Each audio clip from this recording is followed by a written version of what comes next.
Good evening. My name is LaTanya Reeves, and I'm the chair of the Community Commission on Police Oversight. Before we begin, I want to offer a friendly reminder to all members, staff, and the public that these meetings are broadcast live to enable greater public participation. These broadcasts include real-time captioning as a further method to increase the accessibility of our proceedings to the community. Therefore, all speakers need to be mindful of the rate of their speech so that our captioners can fully capture and transcribe all comments for the broadcast. We ask all speakers to moderate the speed and clarity of their comments. At this time, I'm going to call the order this regular meeting for Monday, January 6, 2025, and ask the clerk to call the roll to verify the presence of a quorum. Commissioner Shanfield is absent. Commissioner Newman is absent. Commissioner Clement is absent. Commissioner Smith-Quinn is absent. Commissioner Bastick. Here. Commissioner Stewart. Here. Commissioner Gurian-Sherman. Present. Commissioner Canaday. Present. Commissioner Sturm. Here. Commissioner Vorpal is absent. Commissioner Williams-Johnson. Present. Vice Chair Olson. Here. Chair Reeves. Present. There are 8 members present. Thank you. Let the record reflect we have a quorum. Commissioners, the agenda for this evening's meeting is before us. I'm not aware of any proposed amendments to the agenda, so let me ask if there are any amendments to the agenda from commissioners. Commissioner Gurian-Sherman. I don't have anything to add. I just have a question. I just wanted to make sure there's no chair's report. I didn't miss that. An additional document. No additional documents. So that all we have then is, I don't mean to suggest it's only, but there's nothing in addition to the calendar. Not at this time. Thank you. Yep. Seeing no other hands, may I have a motion to adopt the agenda as presented? Moved. All right. Second. There's been a motion and a second. I'll second. Thank you. The clerk will call the roll on that motion to adopt the agenda. Commissioner Bastick. Aye. Commissioner Stewart. Aye. Commissioner Gurian-Sherman. Aye. Commissioner Canaday. Aye. Commissioner Sturm. Aye. Commissioner Williams-Johnson. Aye. Vice Chair Olson. Aye. Chair Reeves. Aye. There are 8 ayes. Thank you. The ayes have it, and the agenda is adopted. Next, we have the acceptance of the November 18th, 2024 meeting. May I have a motion and second to accept the set of minutes? So moved. Second. All right, it's been a motion and a second. The clerk will call the roll. I have a question. It indicates that there were 4 members absent. I would also like to make sure that we're putting in the minutes where the commissioners have not been replaced. And I believe that was Commissioner Josh Lohr in Ward 1 and the ongoing absence in Ward 1 for Commissioner A.J. Awad. So could we make sure that that gets added to the agenda? I'd like to propose a friendly amendment that in these minutes and going forward that we are making sure that we can account for all 15 positions. So do you want to formulate a motion for that? Yes, the motion would be for the minutes, these particular minutes, that we add the wards for which commissioners have not been replaced, and that would be Ward 1, where Commissioner Josh Lohr was representing, and Ward 8, where Commissioner A.J. Awad was. And then I can make a separate motion for going forward. Is there a second to the motion? Second. All right, been motion and seconded. Any further discussion? Clerk Carl. I have a question. I apologize, maybe getting confused in the moment here, but if we're going to do this, I want to make sure it's correct. So we've got, for the November minutes, 8 noted as present and 4 absent. We're adding 2 seats, but doesn't that only get us to 14? Commissioner Gurian-Sherman. I think we had 9.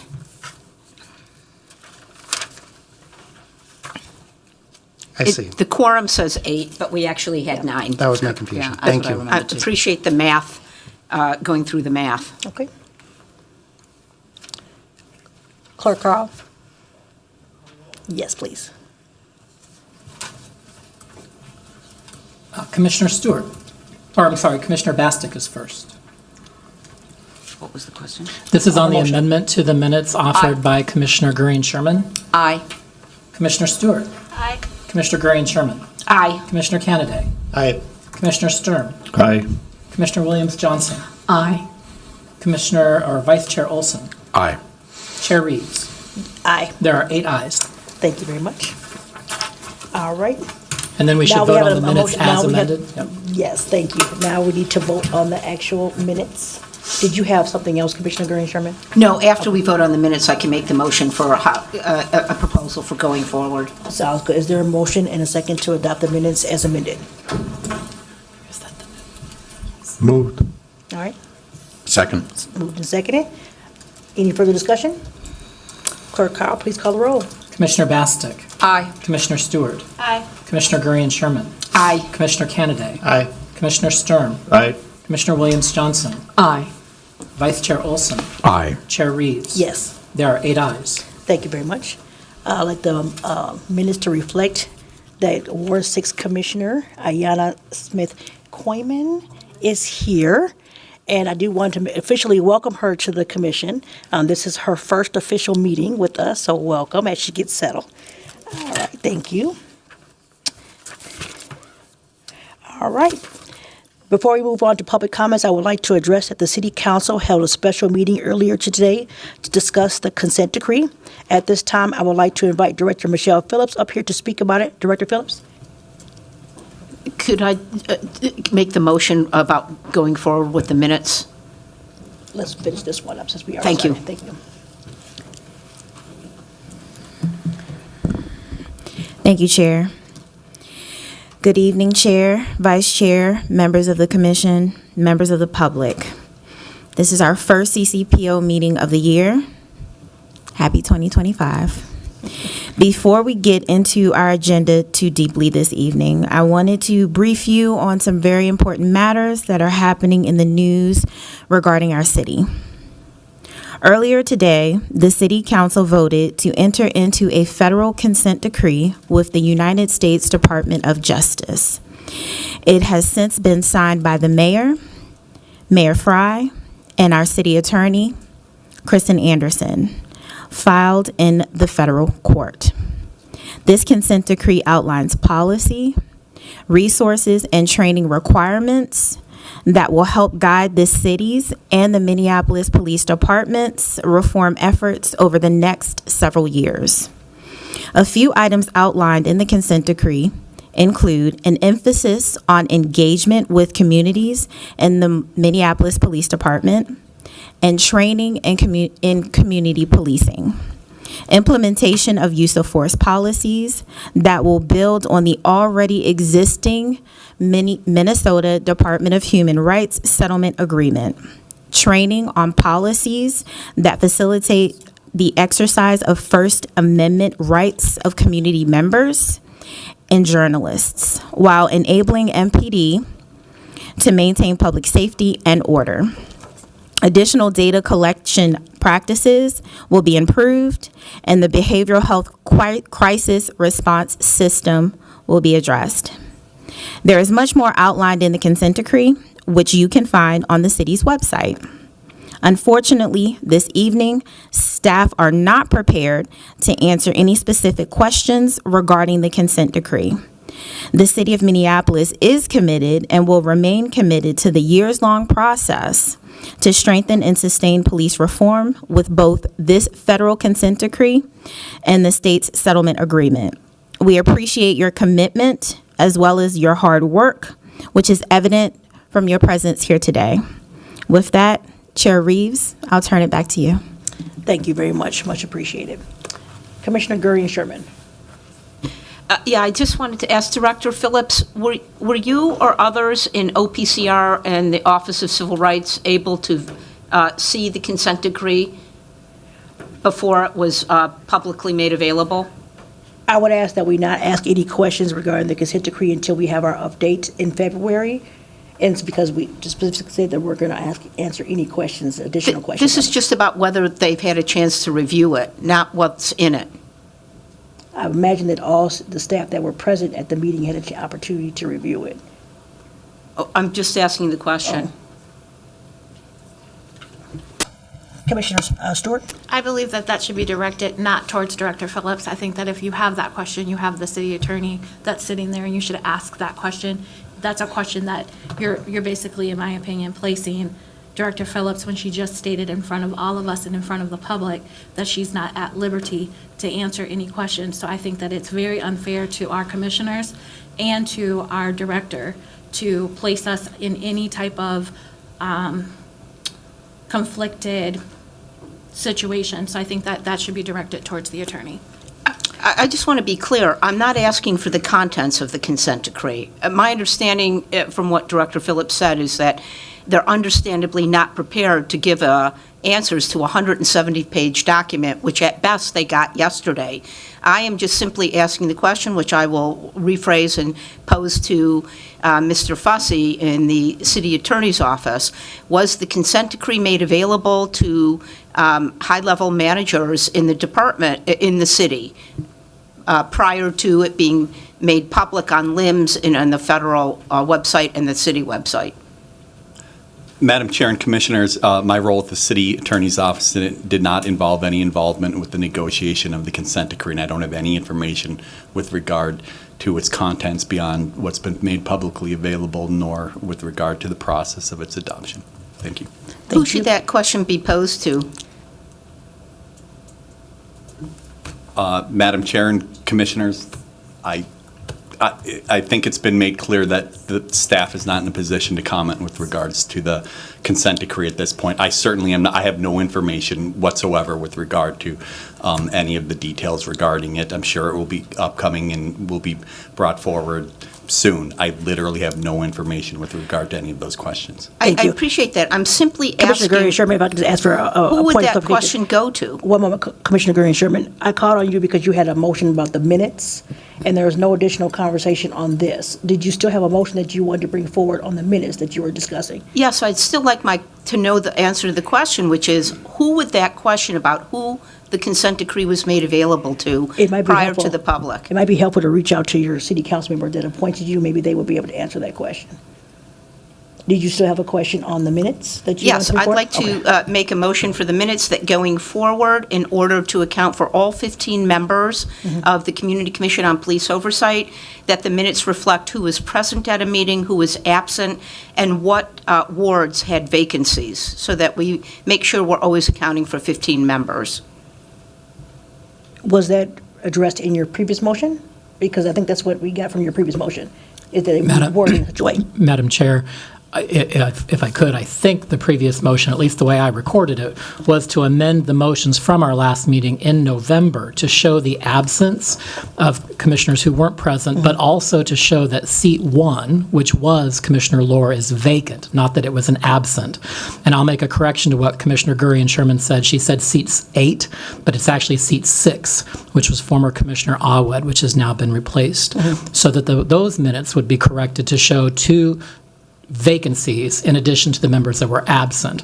I think the goal is to show there are 15 seats, which ones are present, which are absent, which are vacant, so that it doesn't count as an absence. And I'd look for Commissioner Gurry and Sherman to confirm that. Her motion And then the did say motion going right forward. now Yeah. is saying that would be the treatment in minutes going forward. Yeah, her motion included going forward when she made the first motion, so it did say going forward.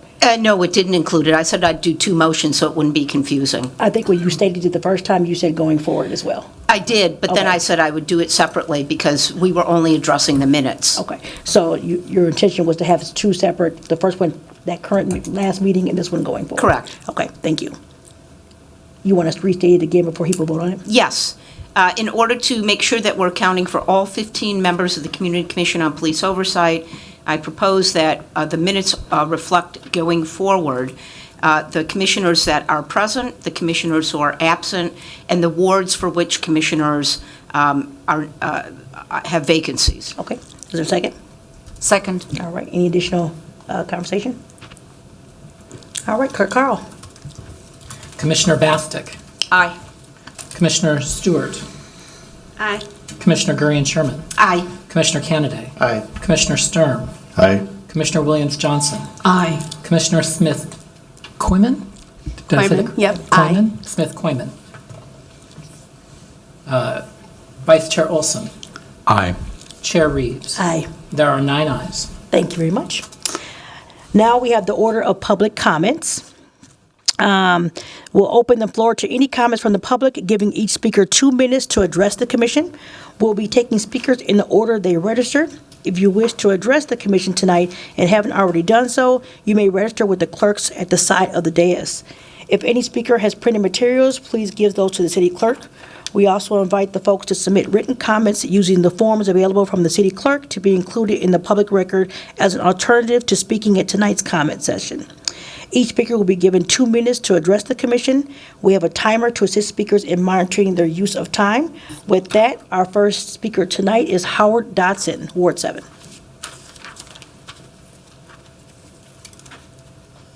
Evening, Commissioners. I'm relieved that the consent decree has been signed before the Trump administration interferes with the healing and reconciliation work that Minneapolis has been engaged in for 4 years. Chief O'Hara came from Newark, where in 1 year there wasn't one officer-involved shooting. And now the canopy roots is underneath the fire department. So what I share with you about the LA Crisis Response Team model, we have 12 new chaplains being trained in the MPD so that we take better care of our crime victim families. The crime victim family I want to lift up tonight is Allison Lucier. Last February, Allison was murdered in Minneapolis. To date, there's no murder charges because it was assumed that a Native American woman overdosed. In her autopsy, there was a subdermal hematoma, and they assumed it was an overdose. That's 7 weeks of video that wasn't pulled, waiting for that toxicology report. Chief O'Hara made a commitment to Allison's aunt that he would call her because we want the BCA to be called in to assist with the murder investigation. The prime suspect is sitting in Hennepin County Jail right now on unrelated charges. So between Chief O'Hara and Mary Moriarty, this family needs justice. Imagine what it would be like for you to lose a loved one and not to see justice for them. And how many other BIPOC women in Minneapolis who have been victims of domestic violence and sexual assaults have not found justice? In this consent decree and the state human rights court order agreements, the audit needs to look at Allison Lucier's murder. And we need to find justice for every citizen in Minneapolis. Thank you. Next up, we have Paula Chesley, Ward 7.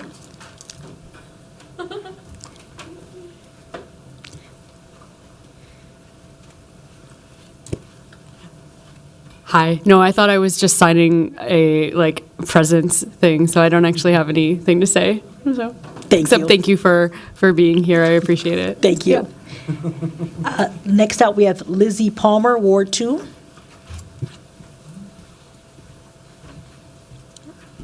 Hello, my name is Lizzie Palmer, a member of Twin Cities Coalition for Justice, and I've been asked by Janet Williams and the family of Allison Lucier to come speak today as well. Janet Williams specifically asked me to ensure that Allison Lucier's case is on the audit coming up with the consent decree being passed. She said that back in November it was scheduled to be put on that. I do remember last November when I was here at the previous meeting that took place that it would be discussed at the December meeting that was rescheduled. I think many of us are still hoping to see that the CCPO will do something about this, because not only is this an injustice to the family of Allison Lucier and to Allison Lucier herself, but also to the entire Native American community in Minneapolis and Minnesota in general. The consent decree is ensuring to make sure that there are transformational changes that occur with the MPD in regards to its race-based policing. Not only have they had a terrible track record regarding the Black and African American communities here in Minneapolis, but also regarding the Native American community. Historically, this is the reason for many such community patrol groups such as AIM to be founded, as well as many other activist groups trying to ensure justice for the Native American community. Allison's Lucier case is very similar to, for example, the Davis Moturi shooting, in which there was a lack of police response to a very credible threat. With Allison's case, she ended up being murdered. I think it's imperative going forward with the consent decree, as well as the work of the CCPO, to ensure accountability for the police and justice for Allison. Thank you. Thank you. We completed all public comment for those that signed in. Next order of business is reports. We are allotting 10 minutes for each report. We will begin with the report from the Office of Police Conduct Review. We have the January report to receive, and it will be given by Director Russell Fujisawa. Welcome.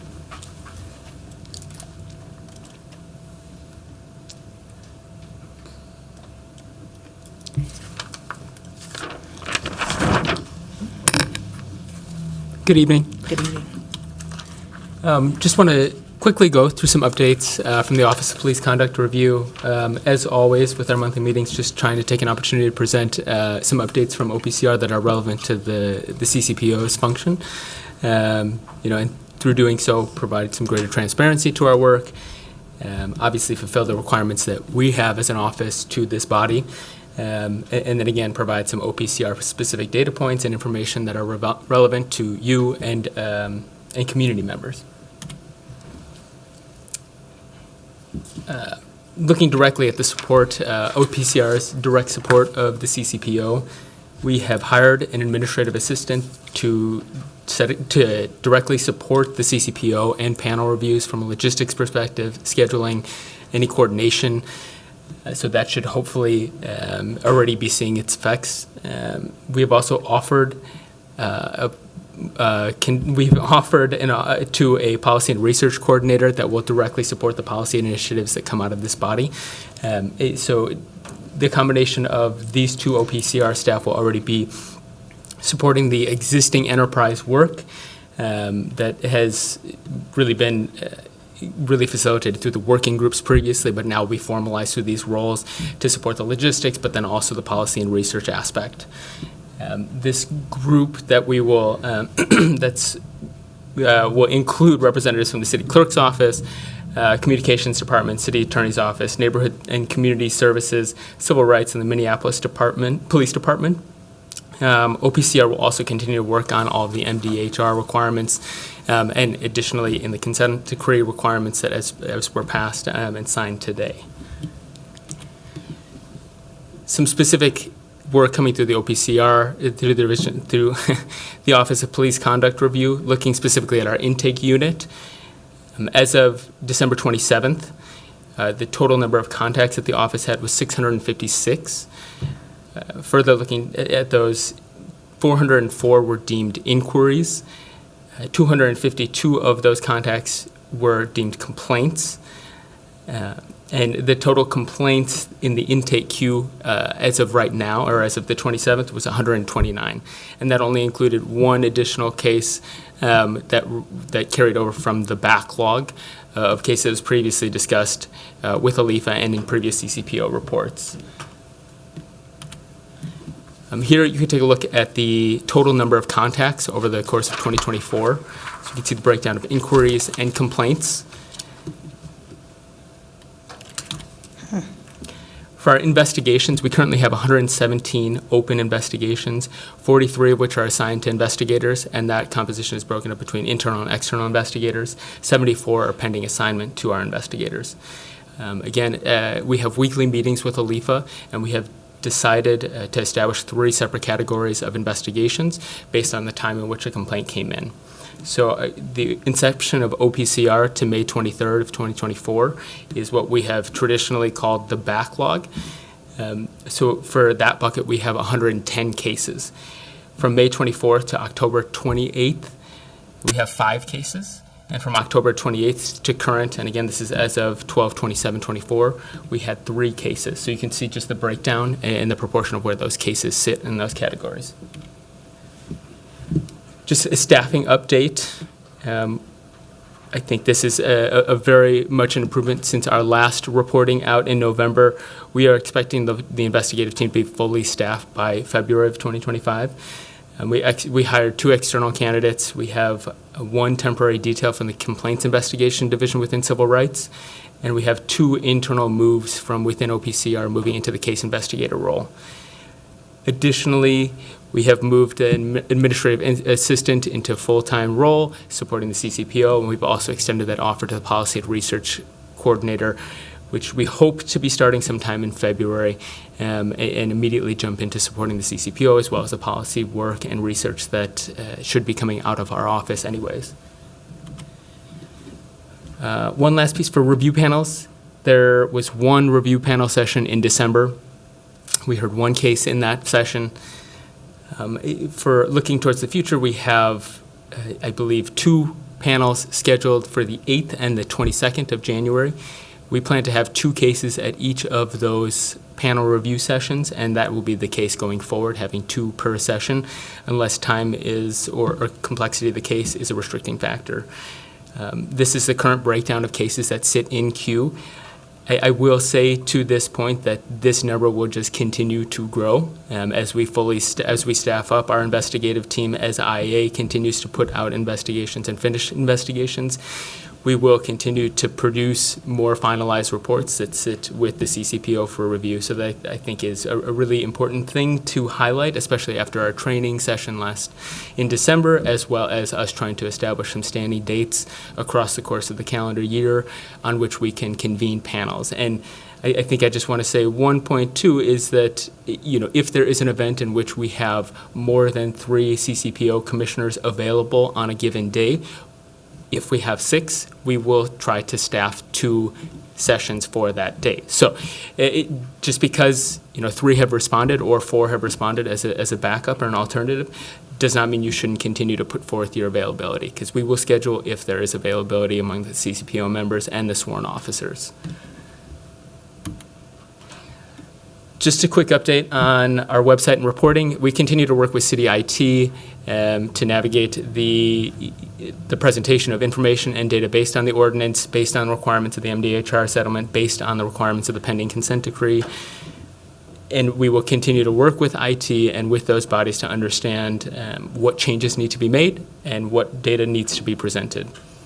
With our website, we have archived, in partnership with City IT, we've archived a number of outdated sections of the website to make it clearer for the public to navigate the relevant sections of our website and to make sure that we're portraying things accurately and communicating information effectively. I think this is just basically a recap of the previous session in December, when we really focused on a broad strokes training for all CCPO members. We are also working with City IT and other departments across the enterprise to create some self-paced, self-managed learning modules. So instead of having to work with the CCPO staff to coordinate times in which you can view a 2-hour block of training, instead we're going to work with the city's IT department and others to create more effective training, have assessments built in, do it at your own pacing and at your own schedule availability. So we will continue to work on that. We don't necessarily have a timeline on when that will be available, but we'll continue to train in the same way that we have previously until that is up and running. And I think we continue to be responsive if there are training needs that that we feel are lacking, and that this is a direct response to that in terms of creating these self-paced modules and these assessments to demonstrate comprehension and understanding. But this is an ongoing conversation. This is an ongoing process to understand how best to do this. I think with that, any questions? Thank you, Director Fujisawa. I do have a question. Have you considered looking at Saturday as an option for the panels instead of just doing weekdays? I think it might be helpful to look at Saturdays. Honestly, we are flexible, and the OPCR staff that manages those, we're willing to work around your schedules and change our work schedules to manage that. So if there are days that are consistently better, then I know Friday morning was sometimes a challenge. So if that's another conversation we should be having. But I think it is important that with the proposed calendar, that those are dates that were identified based on the availability that was previously provided. I think that OPCR staff had sent out some polls and tried to get as much availability as possible. So I think we'll use that calendar, but if there are supplemental dates and times that work, that we can staff additional panels for the additional cases that are coming through, we are open to that. I think it might be helpful just to add it to the calendar and say, does Saturday work? Maybe send out a poll. I think that was an unconventional day, but it seemed to work for some people I've talked to that Saturdays may be an option, so that might be helpful. Any questions? Commissioner Bostic. Thank you so much. I love the idea of Saturdays too, and as you know, I would encourage you to do exactly that. Do a poll to see when we might be available. And I think you've answered my question. I just want to be absolutely sure I understand. For the review panels, you can and will, if you have enough people, and bearing in mind for the public, we need 5 people, 3 commissioners and 2 lieutenants or higher on each panel. So it's pretty people intensive. That you will, in fact, on one of the identified panel dates, run more than one session. If we have enough. If you Yes. have enough people, and presumably that is a great way to catch up on any backlog. Great. We are at time. We've reached our 10 minutes for this report. Are there any other pressing questions? If not, we can probably just email them if they weren't already answered. I'll email you. All right. Thank you very much. I appreciate that, Commissioners. All right. Next, I will receive the January report from the Minneapolis Police Department's Internal Affairs Division. I will invite Lily Hastings and Commander Markstrom to come up and present.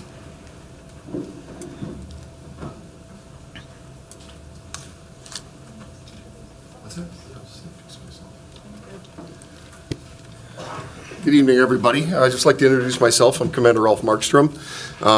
Commander Ali is at a command school in Virginia for the next 10, 11 weeks. Chief O'Hara and Assistant Chief Katie Blackwell asked me to step in and fill his shoes while he is off on training. So I told him yes. So glad to be here. It's nice to meet all of you. And if you have any questions for me, hopefully myself or Lily can answer them for you tonight. But please don't feel free to reach out to me if you have any concerns or questions going forward. Thank you. Thank you. All right, so with that, we've just got a couple things for you tonight. So just a brief staffing update. We're going to talk about a new drafted policy, 2-100 chapter of the MPD Policy and Procedure Manual, and we're going to go over some IA statistics and trends. So as Commander Markstrom just mentioned, we have an interim commander up until March 16th at this point. We also have a new admin support specialist that'll be starting next week on Monday with us. Moving into a new drafted policy. This policy was posted for public comment. I believe it was last week. I don't know the exact date. It's open for 30 days. It's available on the city's implementation unit website. It's called Implementation Unit Updates. 2-100 is there as well as other policies that are posted for public comment. 2-100 is a large chapter. It includes everything that ranges from misconduct prevention, reporting, investigations. It includes the HR department, internal affairs, OPCR, the Office of Community Safety. Anybody that touches any ounce of misconduct investigations or prevention across the city enterprise will be in this specific chapter. So just wanted to go over some quick new additions to that chapter. There's many changes, but these are just the highlighted new things. So one of the main ones is we added a positive behavioral change / reinforcement method called external and internal compliments. Most police departments have external compliment type programs where a member of the public can go in and submit a compliment on an interaction that they had with a law enforcement officer.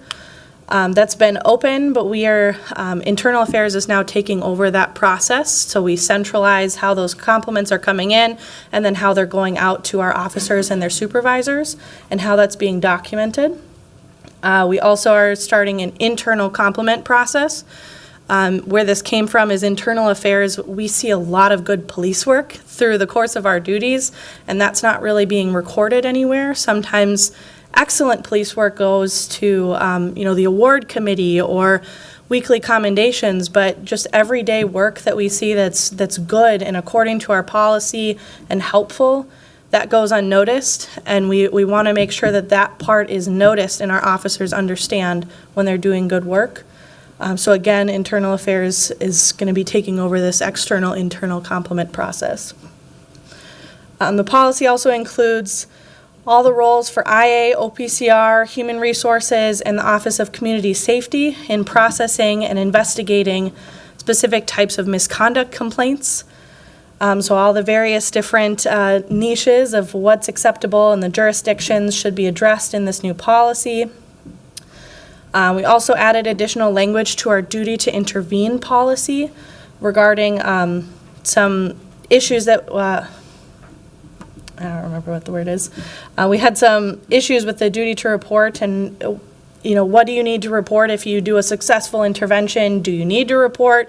How do you do that? And so that part was added to 2-100. We also added a failure to report unreasonable force and a failure to report discriminatory policing to our duty to report policy.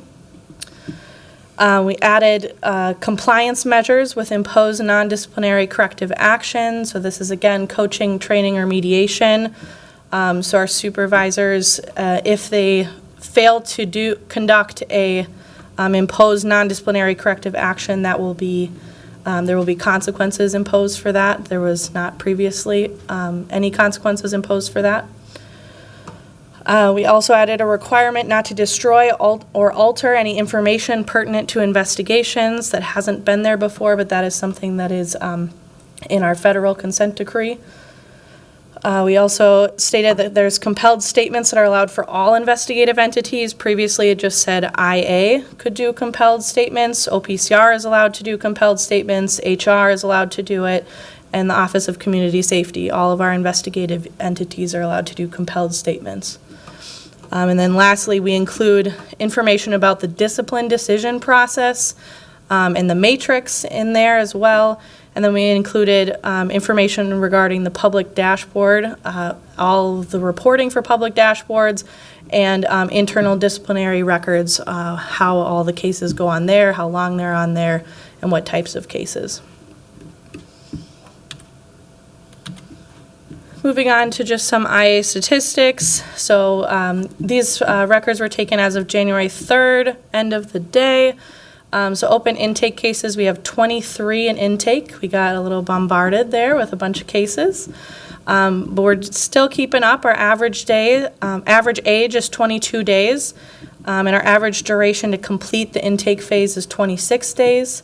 As you'll remember, we previously talked about that 30-day deadline for our intake. So we're still hanging below that for right now. Open investigations in internal affairs, we have 90. Average age is 376. Just to highlight, I think that is about 40 days down than it was previously. So that's, just processing through our backlog cases, finally starting to see those numbers come down. Average duration to complete the investigation phase is 140 days. That includes the 30 days from intake, so that would be, that's the 180 deadline. So we're sticking below that for right now as well. 64 of the 90 are considered backlog, 26 of the 90 are considered current cases, 79 of those 90 are assigned, and 14 are unassigned. Of the 14 that are unassigned, those are current ones. They're not at risk of exceeding the 180 days at this point, but just to prioritize completing our backlog cases, we didn't want to assign additional cases to our investigators and overwhelm them while they're working on completing those. For our expedited cases, we have 96 total cases, 65 are considered backlog, and 31 are considered current. There's 70-ish cases in there that are in a supervisory review and are ready to go, ready to be reviewed by either our embedded attorney or our internal affairs commander prior to going to chief's office. And then open admin cases, admin investigation cases and supervisory review would be 28. So remember that number. Those are cases that are going to come through a review panel. So that's 28 coming from internal affairs very quickly here. And then just to go over some trending data, just building on our past graphics that we've shown. We had a very slow intake month, but we processed through a lot of them. Again, just the backlog versus current for admin and expedited, same as we usually have. And then percentage of backlog cleared. As of January 3rd, we jumped up to 36% is cleared for our backlog. All right, and that is it for us. Thank you very much. Any questions? Commissioner Bostic? Thank you so much. I don't know if you know the answer to this. If you can just let me know who I could send an email to. I am interested in roughly how many police officers, lieutenant or higher, in other words, you have on the force currently, roughly. In other words, those are the individuals that are eligible to sit on a review panel. What I'm looking for is just an idea of where we are with eligible commissioners plus your own eligible officers that make up the actual pool numbers. Thank you. Yep, the OPCR collects, has an eligibility list for the sworn panelists, so I would guide that question over to Director Fujisawa for a number. Thank you. Any other questions? Commissioner Gurrian-Sherman. Yes, thank you very much. I appreciate both the presentations that were given by the OPCR director and by you, Ms. Hastings, for IA. I'm looking at the graph trending MPD IA intake data and just need a little bit of help understanding it. So for December, it has 19, total number of incoming complaints 19, then it says intakes completed 4.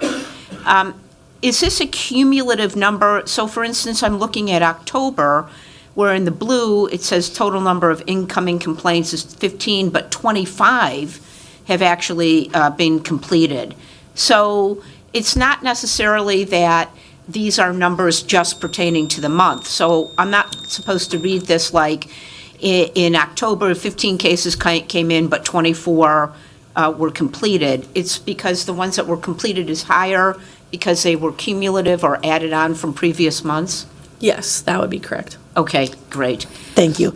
And I will say we have reached time on the agenda for this item, so I would ask if there's not any pertinent questions that they be emailed to the staff to be able to answer. It's just a very quick question. With the sworn officers, is there a prohibition on them serving on a panel if they have had prior disciplinary actions or findings themselves? There is a conflict of interest process that OPCR utilizes to screen sworn panelists. I would again guide that question over to OPCR. Okay, I thought it might be something that you did in internal affairs. All right, thank you, commissioners. Our time is up for this item. Thank you. Any further questions, please direct to staff. The next order of business is unfinished business. We have 3 items. First up, we need to adopt the 2025 meeting dates for the Police Policy Review and Recommendations Committee, the Community Engagement Committee, and the review panel schedule that we discussed at our December training. May I have a motion to adopt this schedule?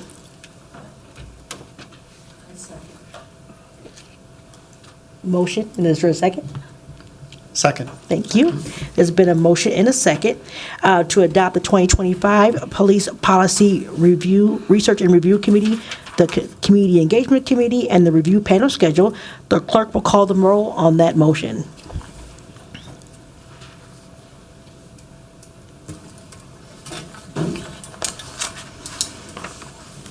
Commissioner Smith-Coiman? Aye. Commissioner Bastick? No. Commissioner Stewart? Aye. Commissioner Gurrian-Sherman? No. Commissioner Kennedy? Aye. Commissioner Sturm? Aye. Commissioner Williams-Johnson? Aye. Vice Chair Olson? Aye. And Chair Reeves? Aye. There are 7 ayes and 2 nays. Thank you. The ayes have it, and the 2025 complete schedule is adopted. Next is the signing of the participation agreement that we also discussed at our December training. I will ask Clerk Carl to speak on this item. Good evening, Madam Chair and Commissioners. As we discussed in December, and I shared with you a draft of the participation agreement. This participation agreement is required under the ordinance that provides for uniformity with all of the city's appointed boards and commissions, codified specifically in the Minneapolis Code of Ordinances, Section 10.80, letter B, and in paragraphs 2, 3, and 4. It requires that all members of all city boards and commissions shall sign a participant agreement to acknowledge the duties and responsibilities of all appointed members of the city's boards and commissions in a form approved by the city attorney The form approved by the city attorney has also been filed with the city council, and I shared a copy of that with all of you in December. We have copies to distribute to each of you tonight. This participation agreement, as I indicated at December, sets forward the expectations in terms of performance and behaviors for all members of all appointed boards and commissions within the city who are appointed under the mayor and the city council. So that would include members of this body, the Community Commission on Police Oversight. And it's a 3-page document. We would ask you to please make sure to sign, to first print your name where it indicates member's signature or printed name on the first line, then sign it with your signature and date it. We'll be able to collect those before the end of the meeting. We will work with members who weren't at tonight's meeting to secure their copy of the participation agreement. And I will reiterate, as I said, at the December training session we held, the participation agreement is a requirement for continued service in an appointed position. Failure to sign the participation agreement or failure to either sign or refusal to sign would be reported to the appointing authority, and the appointing authority could take the appropriate action up to and including removal if not prohibited by law. So happy to answer any questions, encourage us to get this done as quickly as possible so that we can complete this work required for the CCPO. All right. Are there any questions from commissioners? Yes. Commissioner Bostic. Thank you so much. Just reiterating, because this is a public meeting, there is the requirement in the participation agreement, which I very, very much support, as you know, that any commissioner, in talking about our commission, has to complete the online ethics training before they can actually sit at a meeting, which has not been previously the case. And I just want to make sure that that standard, if you're asking us to sign this tonight, that as of tonight, anyone that hasn't completed that ethics training for some reason, because there was a lack of clarity surrounding that earlier on last year, will in fact be made, well, that will be followed up, they can be made to do it, and they won't be allowed to sit unless they've done it. Is that correct? That is correct. Through the chair, all members who are appointed to any city or board or commission have to also complete the city's ethics code. That's reiterated in the ordinance that affects boards and commissions, but it is actually stated as a requirement in the code of ethics itself. Thank you very much. Thank you. Any other questions? All right. Please take a moment to sign the participation agreement, and the clerk will come around and pick it up. Thank you.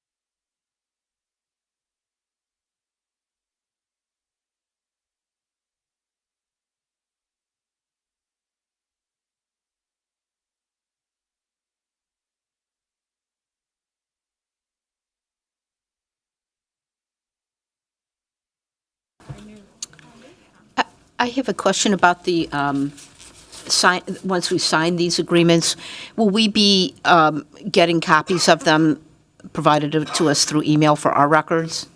We're happy to provide a copy to all the commissioners. Thank you.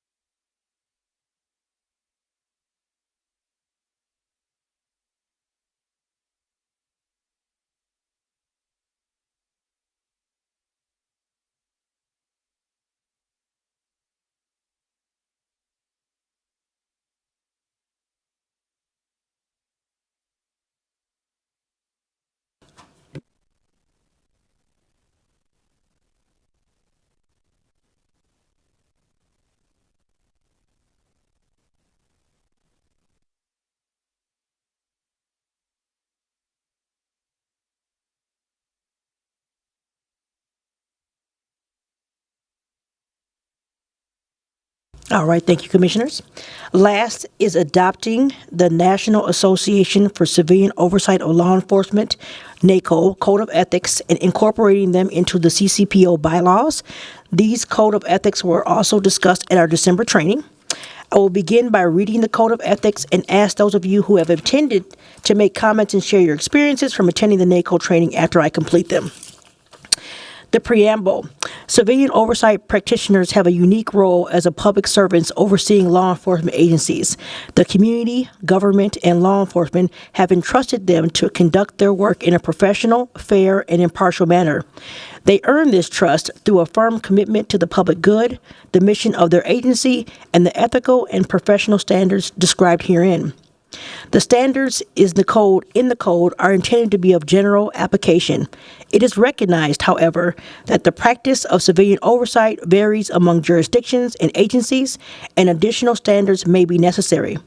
The spirit of these ethical and professional standards should guide the civilian oversight practitioner in adapting to individual circumstances and promoting public trust, integrity, and transparency.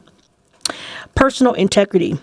Demonstrate the highest standards of personal integrity, commitment, truthfulness, and fortitude in order to inspire trust among your stakeholders and to set an example for others. Avoid conflicts of interest, conduct yourself in a fair and impartial manner, and recuse yourself or personnel within your agency when a significant conflict of interest arises. Do not accept gifts, gratuities, or favors that could compromise your impartiality and independence. Independent and thorough oversight. Conduct investigations, audits, evaluations, and reviews with diligence, an open and questioning mind, integrity, objectivity, and fairness in a timely manner. Rigorously test the accuracy and reliability of information from all sources. Present the facts and findings without regard to personal beliefs or concern for personal, professional, or political consequences. Transparency and confidentiality. Conduct oversight activities openly and transparently, providing regular reports and analysis of your activities and explanations of your procedures and practices to as wide of an audience as possible. Maintain the confidentiality of information that cannot be disclosed and protect the security of confidential records. Respect and unbiased treatment. Treat all individuals with dignity and respect and without preference or discrimination, including but not limited to age, ethnicity, citizenship, color, culture, race, disability, gender, gender identity, gender expression, housing status, marriage, mental health, nationality, religion, sexual orientation, socioeconomic status, or political beliefs, and all other protected classes. Outreach and relationships with stakeholders. Disseminate information and conduct outreach activity in the communities that you serve. Pursue open, candid, and non-defensive dialogue with your stakeholders. Educate and learn from the community. Agency self-examination and commitment to policy review. Seek continuous improvement in the effectiveness of your oversight agency, the law enforcement agency as it works with, and their relations with the communities they serve. Gauge your effectiveness through evaluation and analysis of your work product. Emphasize policy review aimed at substantive organizational reforms that advance law enforcement accountability and performance. Professional excellence. Seek professional development to ensure competence. Acquire the necessary knowledge and understanding of the policies, procedures, and practices of the law enforcement agency you oversee. Keep informed of current legal, professional, and social issues that affect the community, the law enforcement agency, and your oversight agency. Primary obligation to the community. At all times, place your obligation to the community, duty to uphold the law, and to the goals and objectives of your agency above your personal self-interest. Several agencies have signed on to this, including the Citizen Oversight Board, City and County of Denver, Colorado, the Citizens Law Enforcement Review Board in San Diego County, California, the Citizens Review Board on Police Practices in San Diego, California, Civilian Review Board in Eugene, Oregon, Independent Review Panel in Miami, Florida, the Milwaukee Fire and Police Commission in Milwaukee, Wisconsin, the Office of Citizen Complaints in San Francisco, California, the Office of Community Complaints in Kansas City, Missouri, the Office of Police Complaints in Washington, D.C., the Office of Professional Accountability in Seattle, Washington, the Office of the Community Ombudsman in Boise, Idaho, the Office of the Independent Monitor, City and County of Denver, Colorado, the Office of the Independent Police Auditor, Bay Area Rapid Transit District, San Francisco, California, the Office of the Independent Police Auditor in San Jose, California, the Office of the Police Auditor in Eugene, Oregon, the Office of the Police Ombudsman in Spokane, Washington, and the Richmond Police Commission in Richmond, California. May I have a motion to adopt the NACO Code of Ethics and incorporate them into the CCPO bylaws? So moved. Is there a second? Second. Is there any further discussion? Commissioner Sturm. I just had a question. So we're voting to put this in the bylaws, and then the city council has to put them in the bylaws? To incorporate them in the bylaws, yeah. Any further discussion? Madam Chair, if I might, in terms of where they go in the bylaws, I think I would recommend that we would refer them to the city council. I would recommend you make these Article 11, which is currently the amendments article. So insert that and renumber amendments as 12, so it'll be the end in your bylaws in terms of placement, that the bylaws of NACOL be incorporated into your bylaws as new Article 11, and then renumber what is currently Article 11 amendments as Article 12. Okay, thank you. Any further discussion? I would like to take a pause before we vote on the motion. Is there any commissioner that went to NACOL that want to make a comment? Commissioner Kennedy. Thank you, Madam Chair. Yes, so a bit more broadly than just the code of conduct that we're talking about now, I would say I've been on the commission for 6 months. I found NACOL to be a very helpful organization. I was one of the commissioners who had the opportunity to go this year to the annual meeting. I know not everybody was able to go due to scheduling issues and other commitments this year, but I hope that over time we're able to take advantage as a commission the wonderful resources that NACOL offered. The thing that struck me the most from attending was there were a lot of people there very interested in the same issues that we struggle with in these meetings and in our work on the commission.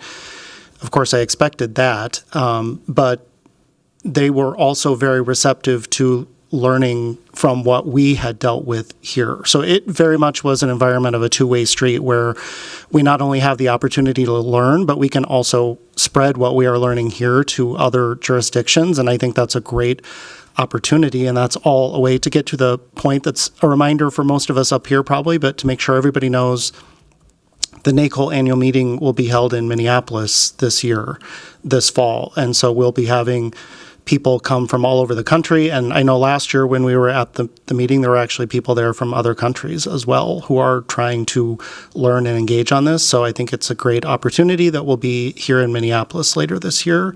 And hopefully we'll all be able to take advantage of that. Thank you. Anyone else? Commissioner Bostic. I am even newer than you are.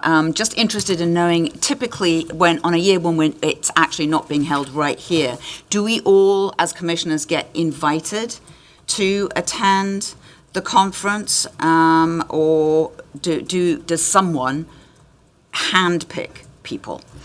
I'll ask Director Phillips to come and speak. I know she wanted to speak already, but she can answer that question. Through the chair to Commissioner Bostic, this year was a little bit different. I was just coming in, so I kind of feverishly sent out an email to see if staff, I elected not to send the staff because I felt like the training conference was a little bit better geared more towards the commissioners at the time. I wanted my staff to get more technical training, so they have been 2x2 going to LEDA and an interview and interrogation training. But what I would like to do moving forward is the commissioners who did not go the previous year have an opportunity to go the next year. Of course, understanding that this year coming 2025, it will be here. So commissioners will more than likely all go. And just if I can plug the date, it will be from October 26th through October 30th. I will continue to keep that on the radar of all of the CCPO commissioners because NACOL leadership has already reached out to see if they can get some boots on the ground. So our OPCR director and staff have volunteered to help, and I will be reaching out to see if there's any volunteers from the CCPO who would also like to be boots on the ground as well with this conference. Thank you very much. Thank you. Do you know, Director Phillips, if other people who are not on the commission, especially since it's here in Minneapolis, if they pay their own way, are they able to go? I'm thinking about people in particular. There's all sorts of talk about expanding the commission, trying to get more people on to work on policy, maybe just to do policy or just to do panels. And I really think, I totally agree with Commissioner Kennedy, and we had a training from NACOL. It was incredibly useful. I really think that will energize people and interest people to want to join the commission. So I'm wondering, I don't know if there's funding for people to do that, and if there's not, is there an ability for people to pay their own way to go this October? Through the chair to Commissioner Gurian Sherman, yes, this is open to the public. When the registration link is out for the conference, I'll make sure that I blast it. I'll send it out to our community engagement standing committee so that we can share it. I'm working with our communications department as well to share that. And NACOL does offer scholarships to community members should they not have the financial resources to go. That's on the NACOL website as well. I'd be happy to send out that information so you all can disseminate as appropriate. And if I can plug really quickly, Diana Roman helped to do a lot of the travel for the staff to be able to go. It was a feat. So I just wanted to acknowledge her as well as Shanice for putting this in and making sure that we could have so many folks represent. I had the president of NACOL actually call me and say that he was very excited to see such a representation of the city of Minneapolis. So I do want to thank you all for going and bringing back that information and knowledge. And we also had 2 commissioners go to a conference that was here local. I'm not sure if Vice Chair Olson would like to talk about that, but this is what we mean by having some training funding, by investing in our commissioners to make sure that they're doing what they need to do on behalf of the community that we serve. So I want to thank you all for acknowledging and participating, and would love to hear a little bit about Vice Chair Olson's time, if the chair is okay with that. Thank you. Yes, thank you. So I hadn't realized that there would be photographs. But you can see that as opposed to being in Arizona in October, we went down to the University of Minnesota in November, and we had a one-day experience there. It was really valuable. The Minnesota Justice Research Council is a policy and research organization focused more broadly on justice issues. There were 3 plenary sessions. The keynote speaker was a gentleman named Dr. Sean Wainwright, who does work in cultural and other kinds of areas that are necessary for meaningful change to our justice systems. He focuses on youth and minority youth, and it was, there was nothing like a checklist of practical things to do, but it was fascinating to hear someone talking about the work of social justice and the work of justice and how they coordinate. We did go to several more pertinent seminars during the day. One was called Changing the Culture of Policing, and it had 3 police officers from the Twin Cities area, including I forget who it was, but from the Internal Affairs Division for Minneapolis, and focusing on their issues in terms of recruitment, in terms of DEI issues, incorporating new harm reduction models. It was fascinating and interesting. The most compelling session was on not related to policing, but it was on ending slavery in Minnesota. There is a effort to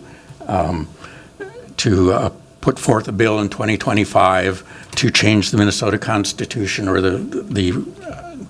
amend let's not change the Constitution, but fix the problem in the Minnesota Constitution that allows for slavery as punishment for a felony.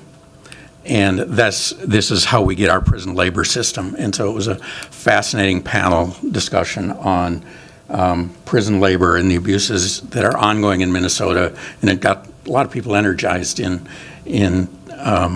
thinking about how we can change that system. So it wasn't all policing, but it was all about justice, and it was really valuable for Commissioner Shanfield and I. Thank you very much. Commissioner Gurney Sherman. We had the very successful NACOL training months ago, and we had been told that effective law enforcement for all, the monitors or the evaluators for the state settlement, might have money to continue the NACOL training. So was your participation paid for through the consent decree funding, or was it through other funding? For this Minnesota Justice? Yeah. It was paid for by the city. I don't know. Director Phillips would know, but it was paid for by the city. I just think it's worth following up now that we have you on board, Director Phillips. We had talked to our Linda Westbrook about that months ago. If there is that kind of funding available to give us more of this kind of training, I think we would all benefit from these one-day trainings through NACOL or, the Minnesota Justice Research Center. And I'm wondering if there is money in the settlement agreement / consent decree funding for that. Through the chair, what we did have and what was passed through the budget, and Clerk Carl in his office kind of championed, was that there are reform efforts that require that we invest in our training. So there is funding that did pass through the budget cycle this year. So we are working through to make sure that we are very fiscally responsible with that training, because that training also includes the training for our OPCR staff, and I am investing in making sure that they get the investigatory training that they need in order to provide the resources and services to members of the public. Okay. Thank you. That was my next question. Is there a possibility of doing joint trainings with commissioners and OPCR and IA staff with NACOL? I think that's something that we can definitely look into. I can follow up. Okay. Thank you so much. Yes, Thank you. So to get back to the motion was to adopt the NACOL Code of Ethics and then incorporate that into our bylaws by way of City Council once we're done here. We had a motion in a second. Clerk Carl, would you now call the roll, please? Thank you very much. Commissioner Smith-Quayman. Aye. Commissioner Bastick. Aye. Commissioner Stewart. Aye. Commissioner Gurian Sherman. Aye. Commissioner Canaday. Aye. Commissioner Sturm. Aye. Commissioner Williams-Johnson. Aye. Vice Chair Olson. Aye. Chair Reeves. Yes. There are 9 ayes. All right. Thank you very much. The ayes have it, and the NACOL Code of Ethics have been adopted. Next up, we have new business, and we have 2 items. First is the CCPO membership status. As you know, we have seat 1 still open. Clerk Carl, can you fill us in on the process of filling that seat? Thank you, Madam Chair, and to commissioners. As you know, former commissioner and vice chair, briefly, of the commission resigned his position. And so we have worked with the Ward 1 council member, Council President Payne, to look at options for filling that vacancy. They have done some recruitment efforts in that regard. I'm not quite sure of the status that Council President Payne where he's at in that process. And I will note that we also have new appointments coming up in May. So that's an issue for us. We have a few other issues in terms of vacancies that we need to address with the appointing authority, which is mayor and council. And I have sent an email out towards the end of this year, and I know I've talked to the chair about this. So there are concerns with a few seats where we have vacancies, and we're doing what we can to fill those. I will note that as we have been talking back and forth tonight about the consent decree and previously about the MDHR settlement agreement, that this body, unlike all of our other boards and commissions, is specifically referenced in those legal agreements, binding agreements on the city. And one of the issues talks about recruitment for this body. And that recruitment for membership on this body must provide a diverse net into the community. It has to provide a lot of opportunities for underrepresented communities to participate. And so unlike our other boards where we can run a 1 or 2 week recruitment cycle to fill a seat, that's not really appropriate for this body, given our commitment in those legal documents to a very fulsome engagement and recruitment process. So while I appreciate that there is concern for existing vacancies, I must caution us against pushing too quickly on that. We are obligated now under both of those legal agreements to pursue a rather robust recruitment process to fill these seats. And I know Director Phillips has been working diligently to come up with a very standardized process. So we have our normal recruitment process where my office takes the lead on running. There are vacancies in the normal appointment process. The normal appointment process opens on March 1st. We open all the recruitments for the entire month, and then there's a process for those appointments to take effect July 1st. Outside of that normal recruitment process, we need to ensure that there's a robust process equally to attract and fill seats that might become vacant in between what I'll call that annual recruitment process. And so Director Phillips and I have been working on that to make sure that we are meeting the city's obligations under the settlement agreement and consent decree, and will be using that more robust, fulsome process for the current vacancies we have and then going forward as well. Okay, thank you. Are there any questions from the commission? You go. Commissioner Bostic. Carl, thank you very much, because this is an area that I'm taken a great deal of interest in. There's a really simple thing that I was wondering about, that wondering if we couldn't just do immediately, because I know there is no prohibition against this, is that during your sort of open enrollment period, which it only extends like twice a year, once a month, which obviously which seems inadequate to me, especially for this commission, there is a nice little vacancy button that appears right on the right-hand side of the page, and you click on that, and it also tells you how many vacancies there are, and it will actually take you to an application. And I don't need really an answer to this. It's just that would seem to me like a really simple thing that somebody in IT can just spend a couple of seconds on and make that a standard thing. We should always have a vacancy button on top of our page, and it would be great if it said 0. Fabulous. But if it doesn't, anytime, then it's not complicated. You don't have to call 311 to find out how on earth it is that you apply for to sit on this commission. All you have to do is go, oh, look, the 2 vacancies, click, and it takes you an application. Also, that application makes it super clear that you don't actually have to live in the ward, that you can apply if you're outside the ward. Thank you very much. All right, Commissioner Goering-Sherman. I'm thrilled to really see a real robust effort. So thank you very much for recruitment. I think this commission really needs to does not need to look like the majority white city Minneapolis is, but needs to look like the people who have been identified and affected by the harm in the MDHR and USDOJ findings reports. So that news is really great.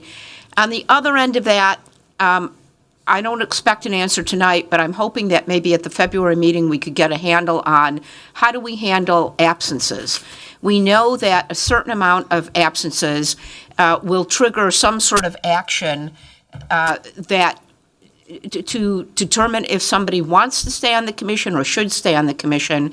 I'm not sure how many absences that is. Is it 6 consecutive absences? Is it 5 out of 7? And then what is the process? I had a chat with that informally with the chair, and we talked about that.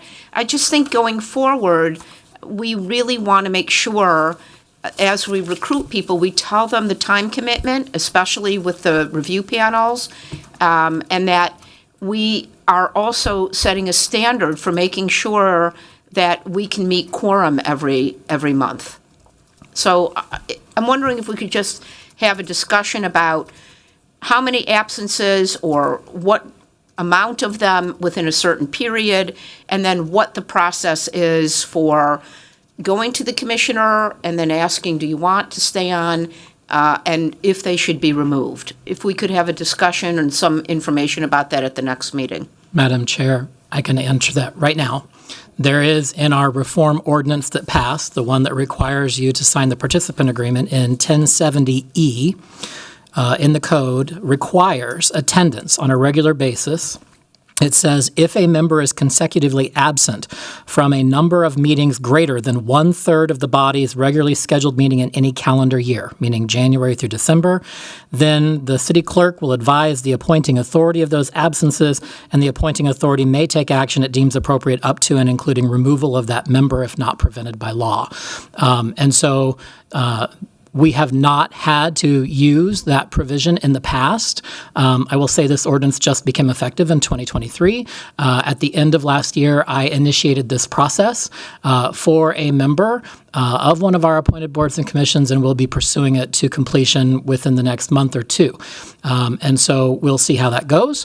But there is adopted by ordinance of the council an expectation that anything more than a total of 1/3 in any one calendar year of absences is potentially available for the appointing authority, which again is the mayor and the council together acting to take action, which could include removing that person, creating a vacancy, and a need to undertake a recruitment process to fill the unexpired term of that vacancy.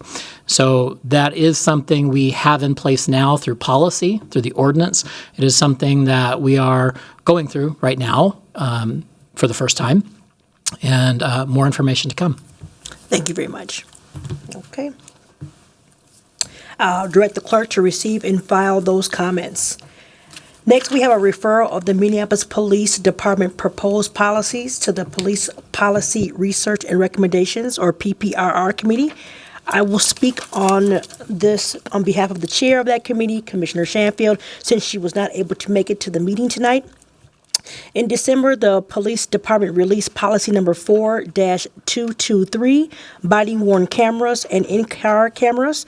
As you know, there is a 45-day period for submitting feedback.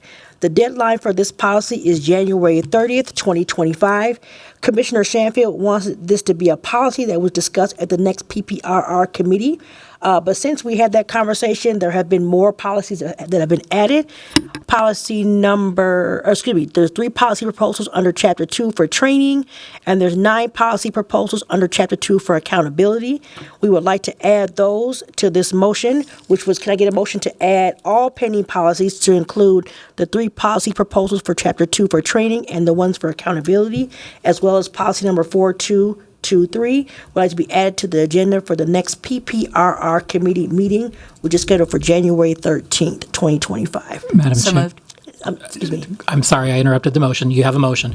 I wanted to also add, I believe, on the phone call with Chair Shanfield, because the 45-day period related only to policy 4-223, which relates to body-worn cameras and in-car cameras, will be due before we have a chance to come back to this full body. Yep. There was also a request that this body refer that to the Policy Oversight or the Policy Review and Recommendation Committee with the empowerment that they could submit a statement on behalf of this body. That's not our normal process we discussed, where normally this body would refer to the Police Policy Review and Recommendations Committee. They would review that and come up with some position statements. They would refer that to the Community Engagement Commission. The Community Engagement Commission would invite public comment on this body's proposed position statement.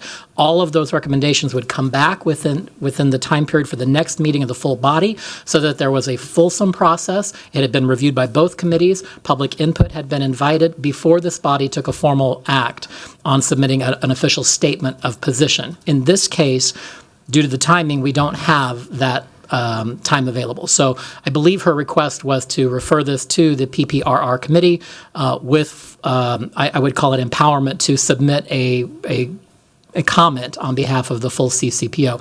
Also, she wanted me to state that certainly doesn't preclude individual commissioners in their individual capacities from offering comments as well. We will amend that to say, and I'll restate the motion, the 13 policies, so the policy number 4223, the body worn camera and in-car camera, as well as the 3 training policies and the 9 accountability policies that are on the website for anyone to review, as well as having PPRR submit on our behalf before the deadline of January 30th, 2025 regarding those policies. That is the amended motion that I restated. Is there a second to that motion? Second. All right. And is there any further discussion? And Gurian Sherman, you had your hand up? Yeah, I think this is a perfect example of how we still have not coordinated, and it may change. I haven't read the new consent decree. Maybe, I hope that it's incorporated this and have solved the problem of the 45 days that's required by the MDHR settlement agreement and the 120 days that we have under the ordinance. And we've been talking about this for months. And now what we're saying is, instead of the entire commission having 120 days to review policy, whether it falls under the MDHR consent decree or not, we are now having less than 45 days, and we are peeling off that authority of the entire commission to a committee where we do not have the review of that. I'm not comfortable with that at all. At the very least, we should be seeing what the recommendation is from the PPRR committee. So if we want to take individual action, we can augment that. But I am not for having a committee have the authority to do the entire work of the commission, because we haven't figured out over 18 months how to mesh the 45 days required by the settlement agreement and the 120 days required by the CCPO ordinance. I'll state it will be interesting to read the consent decree to see what it says on this topic, so maybe we can have some conversation around that in February. I will say this was sent out to commissioners, so they had the 45 days time, so it was in your email. So we didn't get less than the 45 days time. I mean, it also states that commissioners will be able to submit their individual comments on the policy as they see fit before January 30th, but she wants to bring something together from the PPRR work group.